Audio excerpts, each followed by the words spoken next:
everyone, welcome to Dharma Earth's Dose of Dharma, and this is your dose of Dharma for today. Today we're gonna talk about how to behave towards the Triple Gem. Okay, after we have talked about taking refuge, then we need to know how to behave towards our refuge, the Triple Gem, the Buddha, Dharma, and Sangha. Okay, so at the present moment, the Buddha is no longer present among us now. So we can pay respects to the Buddha with representative objects like stupas, Bodhi trees, and statues. So these venerable objects should always be respected. We should treat it like it's a living Buddha there.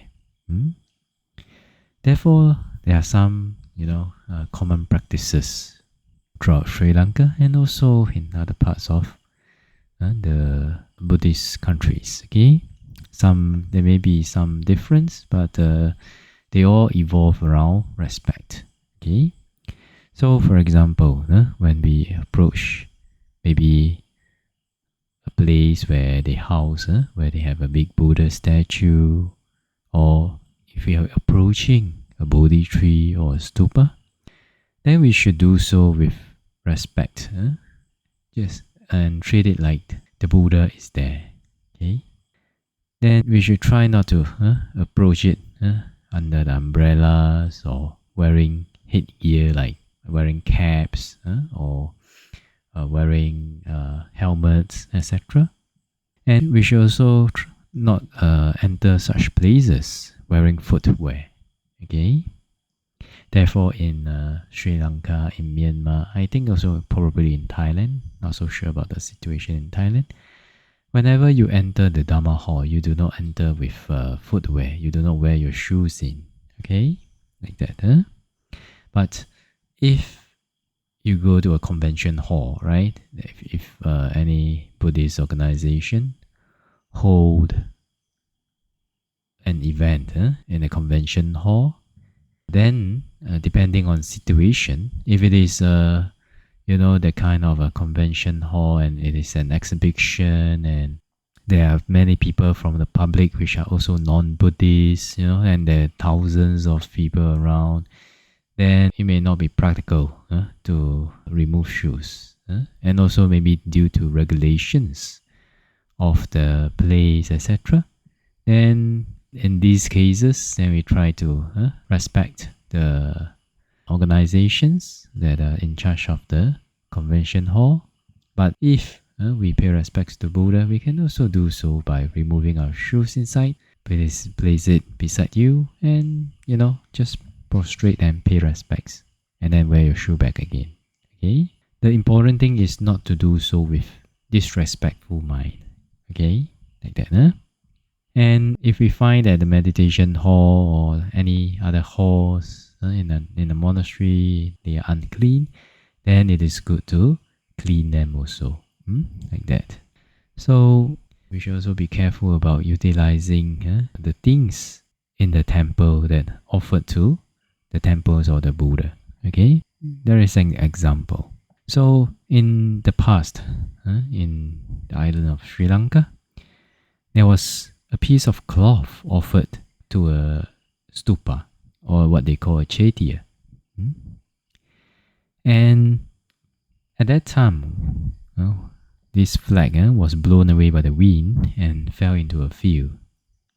Then the owner of the field saw it, and even though at the side of the cloth it was said to be offered to the chaitya, nevertheless he tore away the portion that stated that the cloth was offered to the stupa, and after that he wrapped it around him, fully aware that it had been offered to the chaitya. And that life, after he died, he was reborn as a ghost, wrapped in a sheet of molten iron because of this unwholesome act. Okay, so that's why his body is always burning. He cannot sit, he cannot sleep, he can only move from place to place with very great difficulty. So one day, he appeared before a bhikkhu at midnight and asked for help.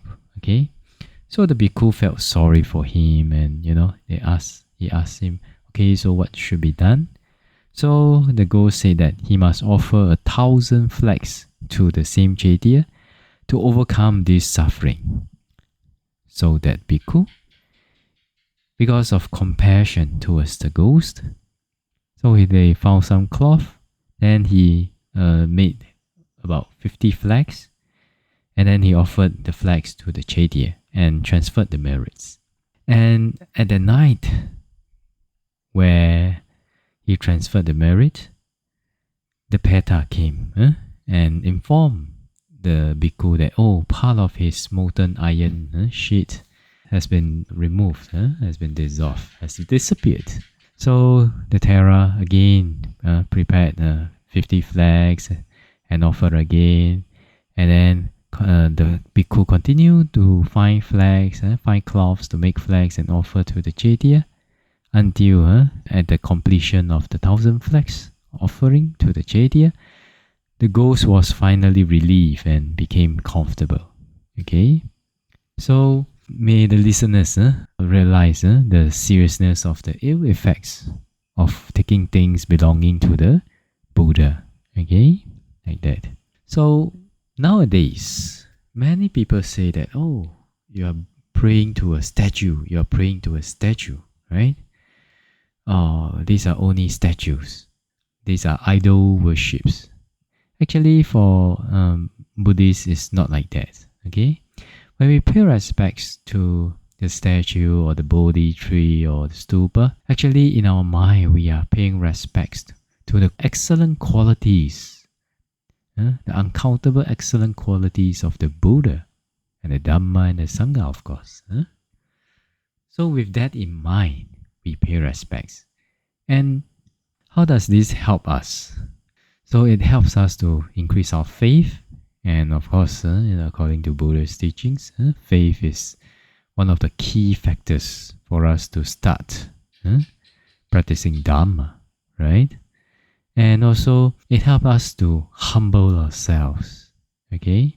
Humble ourselves, because if you can prostrate to the representation of the good qualities of the Buddha, to the stupa, to the Bodhi tree, etc., then actually we are humbling down, we are letting go of our ego in order to pay respects to the Buddha.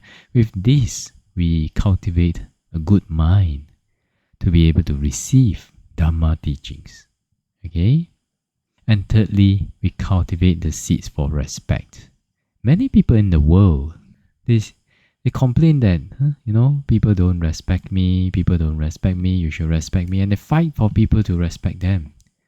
But sometimes, and actually a lot of times, it is important to ask ourselves, have we planted the seeds to be respected?